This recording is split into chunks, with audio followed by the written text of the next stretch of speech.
on this computer. Okay, so hello and welcome to You Don't Have to Be a Millionaire to Be a Philanthropist. I'm Allison McCaslin, and I'm the Director of Major Gifts here at Presbyterian Night Shelter. Thank you guys so much for joining us as we're about to talk about legacy planning tools with our partners at Texas Presbyterian Foundation. And we're just really excited to share this information with you. We've been working on it for a little bit now, so we're excited to share. Before we get into the presentation though, I did want to share briefly who we are and what we do here at the shelter.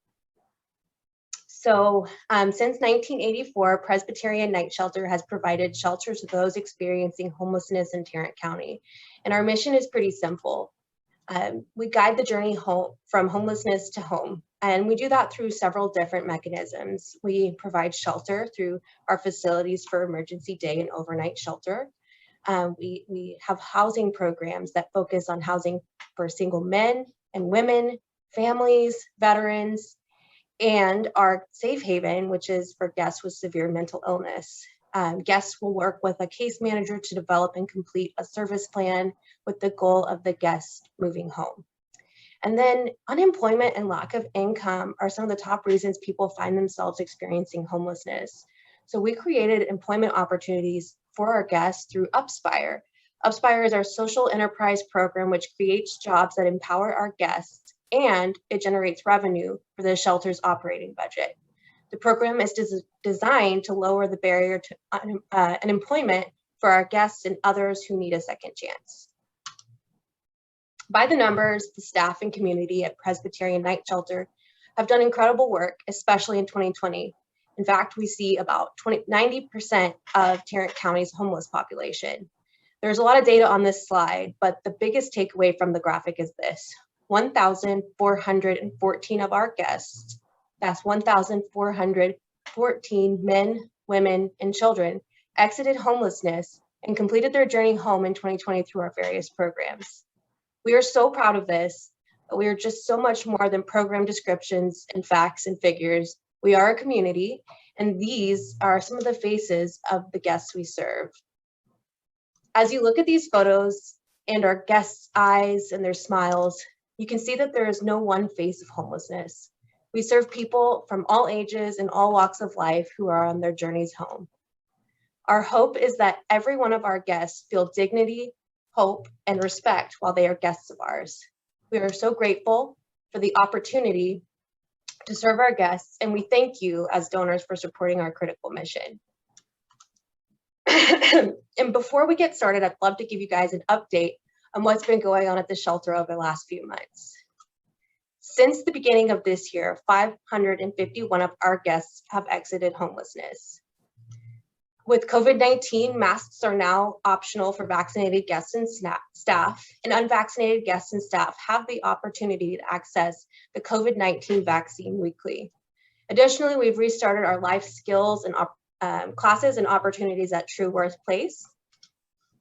In regards to the winter storm Uri, we have recovered from the storm, and we're now working on getting generators and potable water storage to ensure that we can keep our guests and staff safe during this extreme weather.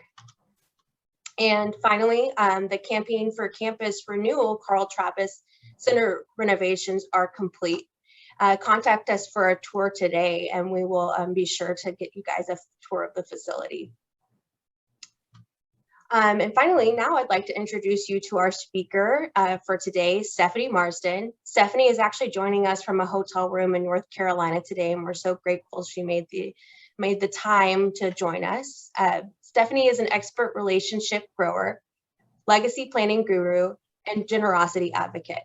As relationship manager of the Texas Presbyterian Foundation, Stefanie is responsible for working closely with Presbyterian Night Shelter to grow relationships, as well as their Texas Presbyterian Foundation assets. Additionally, Stefanie identifies and cultivates new partners who Texas Presbyterian Foundation can assist in the expansion of their mission efforts. In addition to her many roles at Texas Presbyterian Foundation, she is also a jazz vocalist, fan of vegetables, and most importantly, mom to 2 crazy boys. Stefanie, we are so glad that you're able to join us today. Thanks so much, Allison. I'm happy to be here today. Thank you for that introduction, and I am really excited to be here to talk with you about leaving legacies to the Presbyterian Night Shelter. Another colleague, Christy Posowitz, our marketing director, and I were grateful to have an amazing tour of the Carl Travis Men's Center last week with Allison. And if you have not had a chance to view that and the campus and everything going on and all of the excitement going on there, do so, because you really are changing lives. So let's talk about how we can continue to change lives with our partnership. Some focus and key considerations that we want to focus on today as we're looking at this presentation. And again, it's recorded, so these are slides that you can take with you and think about. But we want to make sure that we are loving God, loving our neighbor, and making a difference. And I think that we all know that at the Presbyterian Night Shelter that you all are making a difference in the lives of homelessness in Tarrant County. We want to ensure the continuation of mission to contribute a long-term viability of the shelter, launch new and innovative programs, and serve the changing needs of our community. As Allison mentioned earlier, the changing needs of COVID and what has just happened, but you guys are responding with that, with vaccinations that are able to, that you're able to give to the guests, with the buttons that you wear as a staff and as guests saying, I am fully vaccinated. And the communication process that you have with that is so important. And we at TPF, our mission at Texas Presbyterian Foundation is to enable and expand mission in your place, in this institution of changing lives. And that is what we do on an investment management side of it, and what we'll be talking about today on the individual planned giving side of it. So we're going to go through some tools that we have. So if we move on to the next slide. So the big question of the day is, who leaves a legacy? Well, we all do. And a lot of times I will have luncheons in person or virtually, and I'll ask this question, and it's a question that I want people to answer, and they'll just kind of sit there and look at me. But then somebody in the back of the room will say, "Well, I do," and you do, and it is legacy of love, legacy of purpose, time, talents, and money. And so we're going to talk a little bit more about that. And I think Allison has a story to share with this as well. The importance of stories, before Allison goes into her story, which she's going to share several, is it really inspires that generosity. Just in our little time last week with our tour, Allison shared so many stories with Christy and I that meant so much to us, that inspired us, inspired places in our area that we live in, the Dallas area, to do better, to do more. And so as you listen today, think of the stories in your life and your connection with the Presbyterian Night Shelter, of how it's changed your view on homelessness and people of all races and all generations, and really think about those stories as Allison shares some with you now. Thanks, Stephanie. I'm going to actually go ahead and share a story from one of our guests' own words. So here's a video for you guys.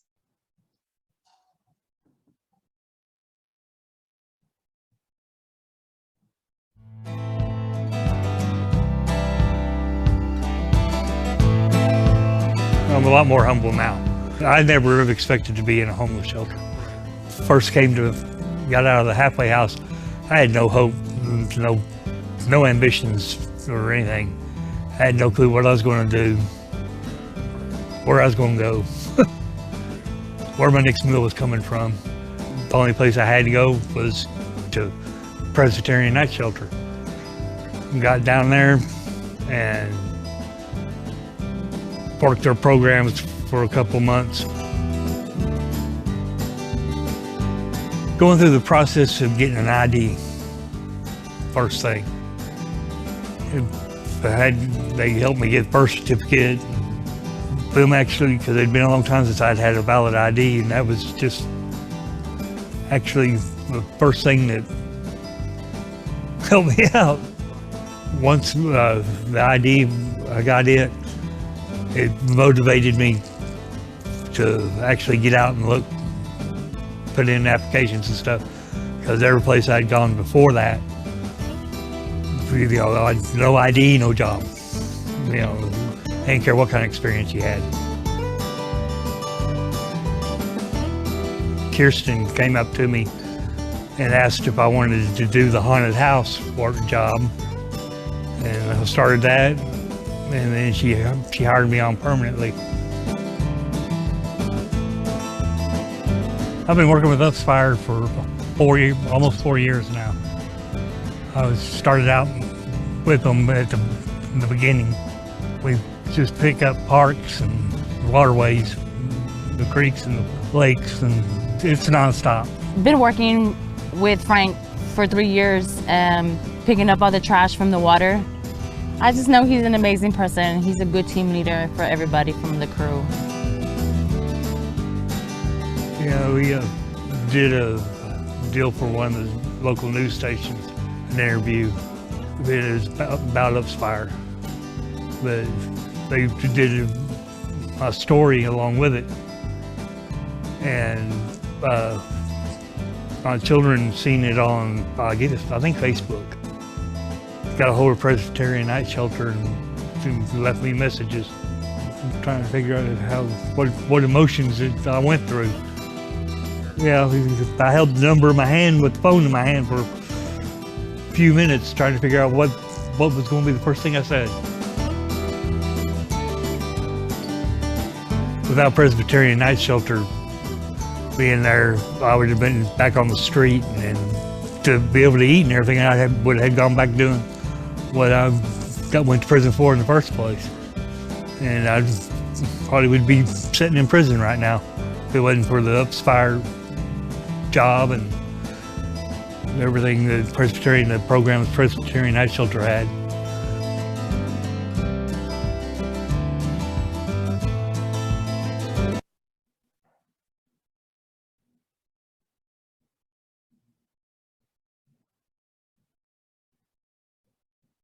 Thank you, Allison. Wow, that was amazing. So here are some legacy planning tools that Texas Presbyterian has for you all to change lives like Frank's and many more. So I'm just going to touch on some of them today, and we're going to intertwine some stories.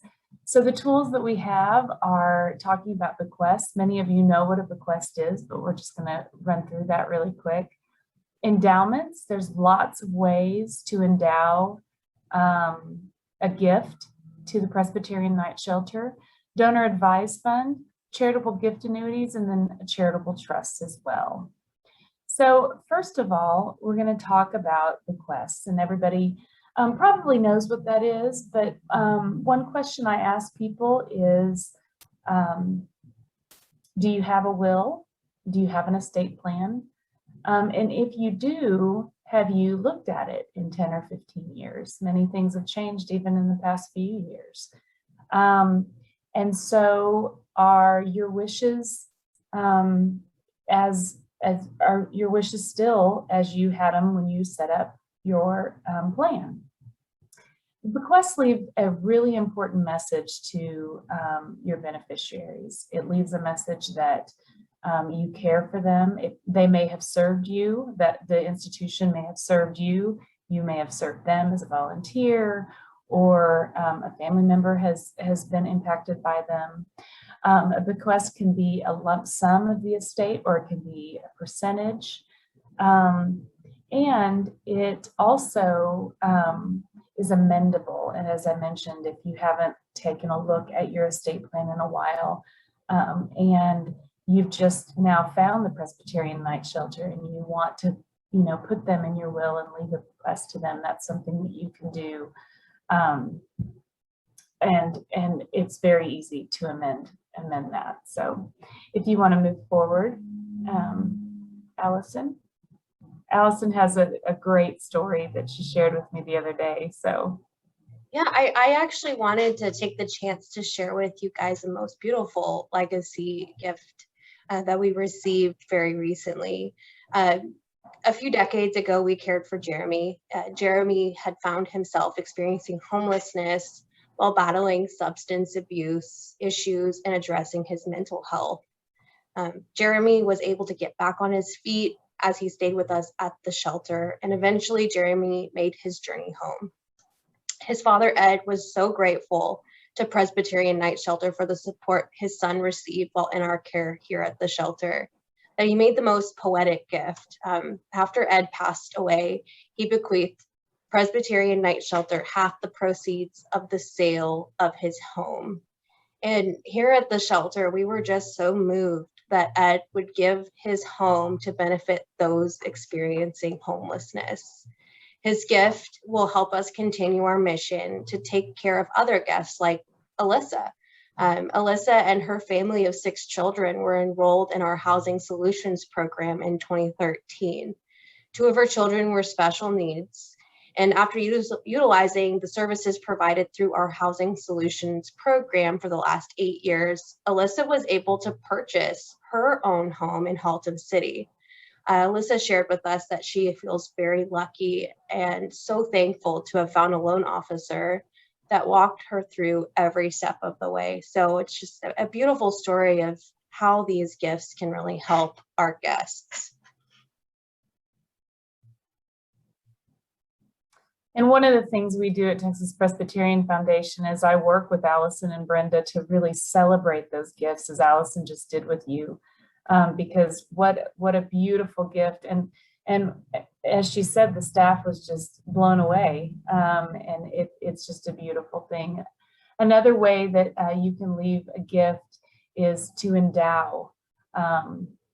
An endowment, your own personal endowment. So there's a lot of words on this slide. Please don't feel like you have to read them, because it's just an example of one idea of how someone could endow a gift. This example is of a woman, Anita Bowman, who endowed her pledge. So she is endowing her annual gift to the Presbyterian Night Shelter. So during her life, she decided to put $30,000 with the Texas Presbyterian Foundation to endow her pledge after her death. So Anita is, and this is, again, this is just one example, but that she is 71 years old. She writes a check to Texas Presbyterian Foundation, and that $30,000 is then invested in our investments and our pooled funds. And so the remainder of her life, it hopefully is making money. And so after she passes away, whatever her life expectancy is, and we don't know that, but after her life expectancy, she set up this endowment to pay her pledge after the 5 years after her death. So in the first 4 years, the Presbyterian Night Shelter would then contact TPF. We would disperse $6,000 per year based on Anita's 5-year plan. And in the 5th year, the Presbyterian Night Shelter would then say, okay, we're ready for the disbursement. And we would disperse the $6,000 of that initial $30,000 gift, and hopefully whatever that endowment had made at TPF. We are a nonprofit investment firm, so we do not make money off of that endowment from Anita Bowman. So all of the income off of that endowment goes back to the Presbyterian Night Shelter. And she set it up. It could be 5 years, it could be 10 years, whatever and the individual is wanting to set that up for. But the idea of the 5 years really is to hopefully, in that 5 years in her death, she's still giving that annual pledge to pay salaries, to pay for programs, to continue to change lives there at the Presbyterian Night Shelter. And hopefully, In that 5 years, the night shelter will then receive other donors that will give just as Anita did. So again, endowments are very creative. And this is something that if you're interested in endowing a pledge or endowing a certain program or a position or whatever it may be, that's when you speak to Allison, and we can kind of sit down on an individual basis and talk about what would work best for you.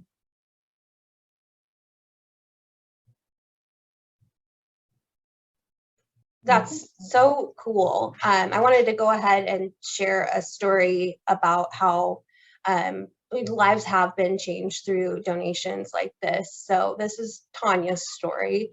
Tanya first came to Presbyterian Night Shelter as a guest of Safe Haven in 2014.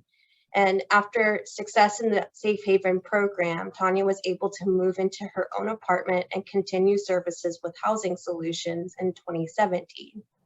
Even though Tanya had a serious mental health diagnosis and numerous hospitalizations, she always had a smile on her face. Tanya fell in love with her apartment. The complex is small and everyone knows their neighbor. Tanya was a little withdrawn at first because it was a new environment and she didn't want to make the same mistakes she had in the past. However, Tanya was really diligent about her mental health and made sure to stay connected with her services and her case manager, Ellen. Tanya told her new case manager that she would have been lost if it had not been for that case manager, Ellen, in the beginning. They had a wonderful relationship, and Ellen helped Tanya get connected to a local church and find employment at a McDonald's nearby. Tanya saved up her money and was able to purchase a little red Honda, and they were all so proud of her. This January, Tanya decided that she was ready to transition on her own. We tried to help her find another apartment, but she loved her place so much, and her landlord was more than willing to sign a lease in her name. The landlord just adores Tanya because her place is always neat and she pays her rent a month early. I think Tanya's story is a true testament that Housing First works, and it gives folks a great foundation to start from. What a cool story.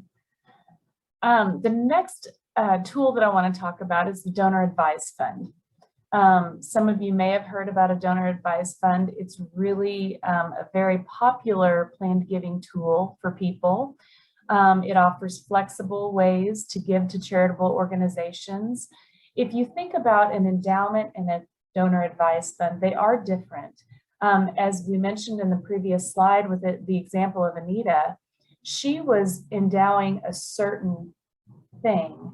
With the Donor Advised Fund, you can give to several charitable institutions, not only the Presbyterian Night Shelter, but you may want to give a donation to your local animal shelter or different things like that. The Donor Advised Fund provides an immediate tax deduction at the time of the gift.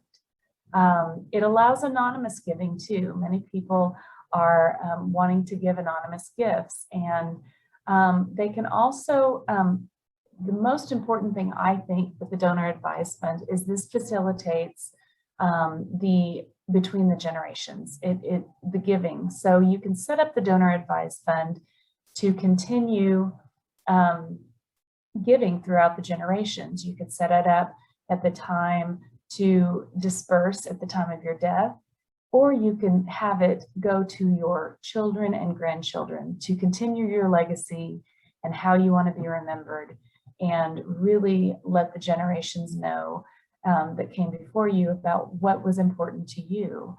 The Donor Advised Fund, TPF has very low minimums. It's only $1,000 minimum to open up a Donor Advised Fund. If you were to go to a large communities foundation, the Donor Advised Fund is normally $20,000 to $25,000 minimum. Again, at TPF, you don't have to be a millionaire to be a philanthropist, as Allison said earlier. So we want to keep that in mind. A Donor Advised Fund, you can also add to this Donor Advised Fund.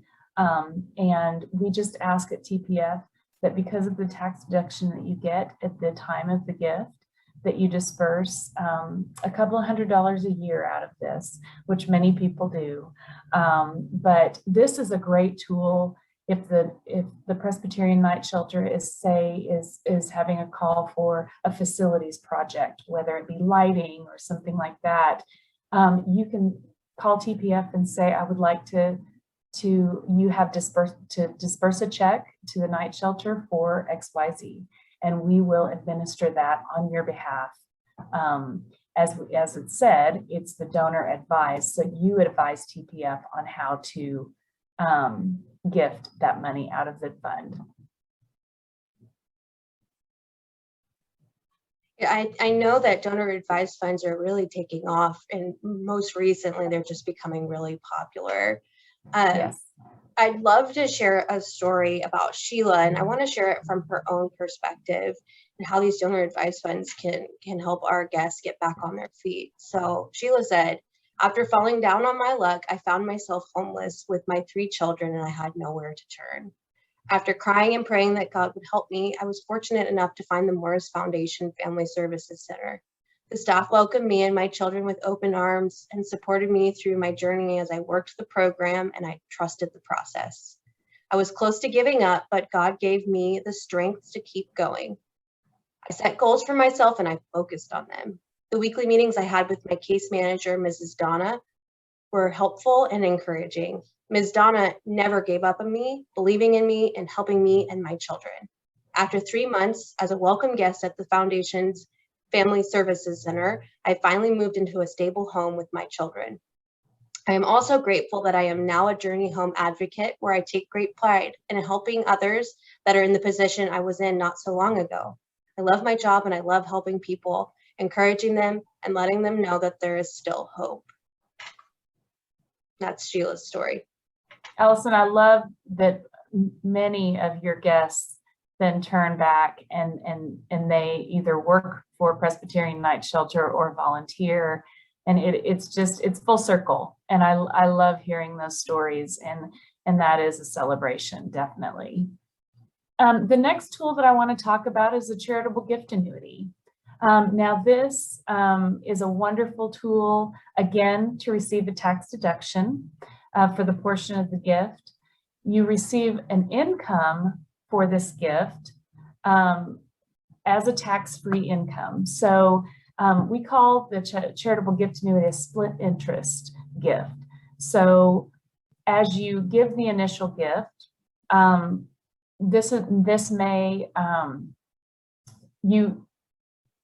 you're able to receive income for the remainder of your life, even past your life expectancy, because TPF is insured that even if you live to be 103, which we've had several donors live past 100, now the institution may not receive the 70% that we may pay out because that individual is receiving income, but that's the beauty of the split interest gift. That at the time of the death, then the institution or the church will receive the remainder of that gift. This is also just a really, it's also an irrevocable gift. So you cannot add to a charitable gift annuity, but you can open many charitable gift annuities. And again, our minimums at TPF, it's a $5,000 minimum for a charitable gift annuity. We had a woman, one of those donors that lived to be 103, and we paid her until the end of her life. She had 10 gift annuities with us. And talking about you don't have to be a millionaire to be a philanthropist, her first 7 gift annuities with us were for $2,500 because at the time that was our minimum. The rest of her gift annuities were for $5,000. And I remember going and having her sign the very simple agreement.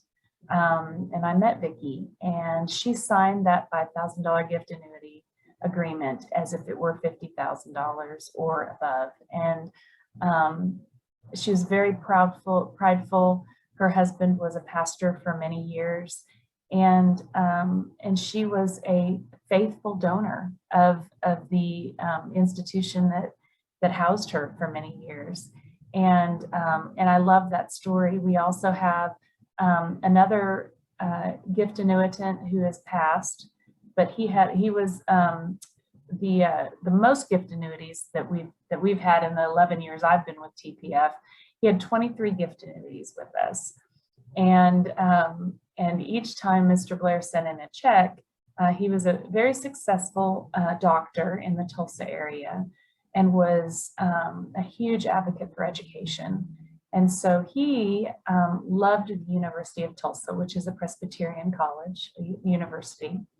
And so all of his gift annuities were to be donated to the University of Tulsa. At the time of his death, and he passed away about 8 years ago, I remember the person in our office that does all the administration for individual charitable gifts. The university called about 4 days after Mr. Blair died and said, "Did you know that Mr. Blair died?" And yes, we do. Well, they were really excited about it, because in the 23 gift annuities that he had given to them, receiving income for those gift annuities, the university still received over $2.2 million from those gifts. And that was his legacy that he left. And what a beautiful way for him to, and I don't know what he did with that income. Some people save that money to open up other charitable gift annuities, and some people just to utilize that income. Now, one thing I'd like to say about charitable gift annuities is it's really based on how you are doing financially. If there was a woman who had $90,000 and that's all she had, I would not recommend to her that she open up a charitable gift annuity, because it is irrevocable and we want to make sure she has enough to live on. This next slide explains how the charitable gift annuity works. So you have the donor. The charitable gift is given to Texas Presbyterian Foundation for us to administer and invest. So as you can see, the arrows going back to the donor, that's a continuous guaranteed payments to the donor. And that's based on their age and life expectancy. And we utilize the National Association of Gift Annuities. So of course, the older that you are, the more income that you will receive. I do not recommend charitable gift annuities for people in their 30s and 40s and even 50s for that matter, because the payout is very, very minimal. Donor advised funds, on the other hand, the slide that we just talked about, would be great for families and for younger donors. But I would usually keep the charitable gift annuities for people 65 and above. Going back to this slide, after the lifetime, the legacy to the charity is the remainder of the gift given to that charitable institution, which in this case, it would be the Presbyterian Night Shelter. And the one thing about the charitable gift annuity is, again, looking at what is right for you. Many times I will sit down with a family at a local Starbucks or even the institution and say, okay, let's, they want to talk about a charitable gift annuity, and we walk away from the conversation, and a donor advised fund is really what they're looking for. So we have creative ways for different people to leave their legacy gifts to the institution. So Allison, did you have anything on this, or did you want to? And you're on mute. Oops. It's not 2021 unless you're on mute. That's No, I actually don't. But we do have some time for some questions and answers from the participants. So I have a few that have come in from the chat, but if you guys do have a question, you can go ahead and ask Stefanie right now. And I'll get it started with one of the questions from the chat. Michael asked, I'm in my 30s with 2 kids. Which of these is the best tool for me? And I think you did kind of cover that a little bit. Did you have anything else to say on that? No, we like you had mentioned, the donor advised fund, which would be great for the 30s with kids, is very popular, not only because of the tax deduction that you receive, but the ways that you can give. So I always say, for those families who give at the end of the year for the tax break, if they give to 4 or 5 institutions, taking the weight off of you all, either to go online or whatever, you just contact Texas Presbyterian Foundation and we will administer those gifts to you. We also, we have a person in our office specifically dedicated to individual giving, as I mentioned, and she's been at the foundation almost 18 years. So she knows what she's doing. And she also will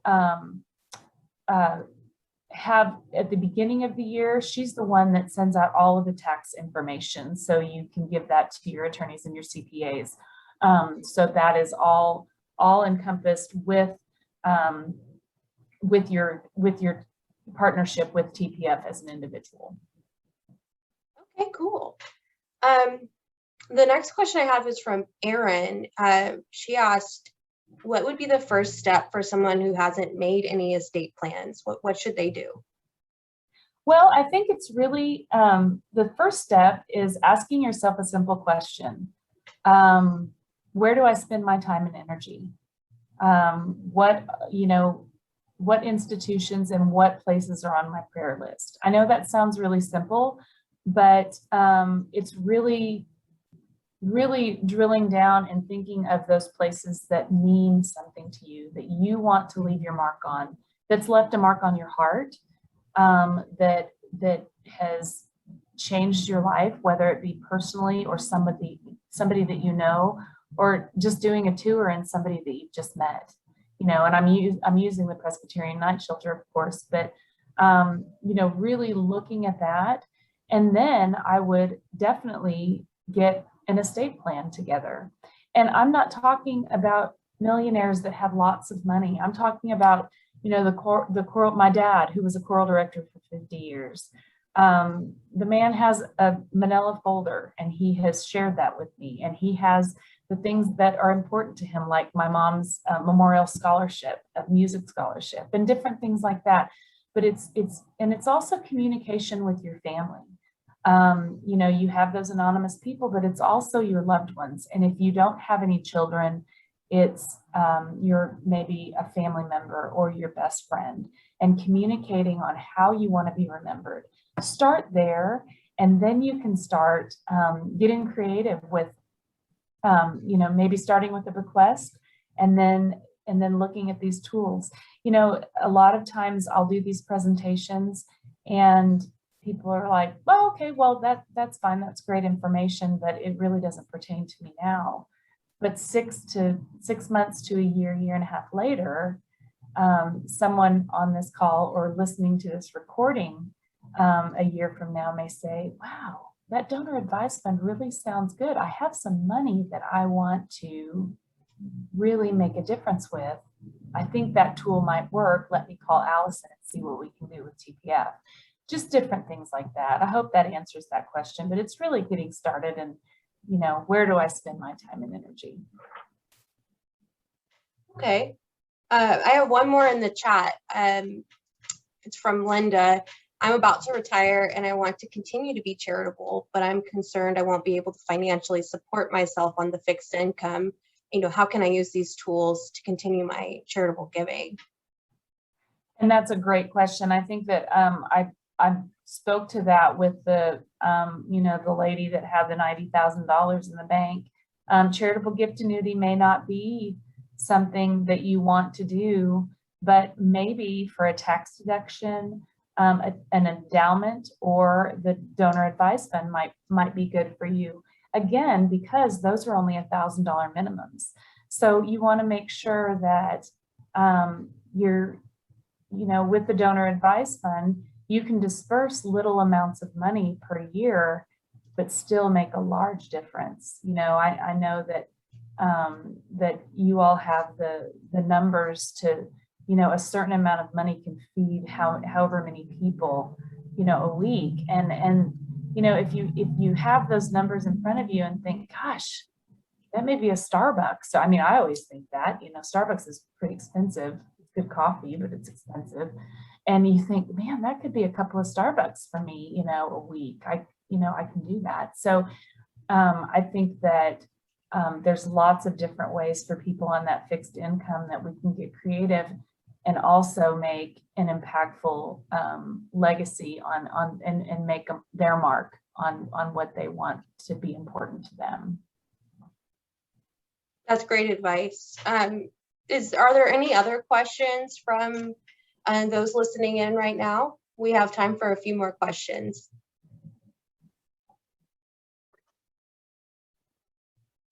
Okay, so since we don't have any more questions, we're going to go ahead and wrap it up.